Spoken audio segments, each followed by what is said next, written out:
વિદ્યુત સહાયકની ભરતી પરીક્ષા રદ થવાનો મામલો વધુ બીચક્યો છે। જેટકોના એમડી સાથે યુવરાજસિંહે બેઠક કરી। યુવરાજસિંહ જાડેજા અને ઉમેદવારોની આ બેઠક પૂર્ણ થઈ ગઈ છે। જેટકોના એમડી સાથે 1 કલાક સુધી આશરે બેઠક ચાલી। યુવરાજસિંહનું કહેવું છે કે એમડીએ પોલ ટેસ્ટ કરવો જ પડે તેમ કહ્યું અને અમે પોલ ટેસ્ટ આપવા માટે તૈયાર છીએ એવું યુવરાજસિંહે કહ્યું।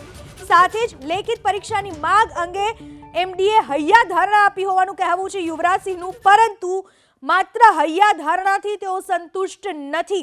યુવરાજસિંહે કહ્યું કે જ્યાં સુધી વેબસાઇટ પર જાહેરાત નહીં થાય ત્યાં સુધી આંદોલન ચાલુ રહેશે। ઉમેદવારોનું એક ડેલિગેશન સીએમને રજૂઆત કરવા માટે જશે। 48 કલાક અમે કાયદામાં રહીને વિરોધ કરીશું। ભરતીની તારીખ પર સ્ટે લાવવા પરીક્ષાર્થીઓએ નાણાં ઉઘરાવ્યા। રાજકીય પક્ષોના લીગલ ટીમનો સહકાર લેવામાં આવશે એવું કહેવું છે યુવરાજસિંહનું। જે વિદ્યુત સહાયક ભરતી પરીક્ષા રદ થવાનો મામલો છે એ વધુ અત્યારે ઉગ્ર બન્યો છે। વિવાદ અત્યારે વધુ વકરતો જોવા મળી રહ્યો છે। જેટકોના એમડી સાથે યુવરાજસિંહ જાડેજા અને ઉમેદવારોની બેઠક 1 કલાક ચાલી। એમનું એવું કહેવાનું છે કે અમે જગ્યા વધારો કરી દઈએ અને આ જે બાબતો છે એટલે કે પોલ ટેસ્ટિંગની અને એની સાથે લેખિતની એ બંને પરીક્ષાઓ અમે લેવા માગીએ છીએ, જેથી કરીને એક બોગડા વર્ગને એનો ફાયદો થઈ શકે।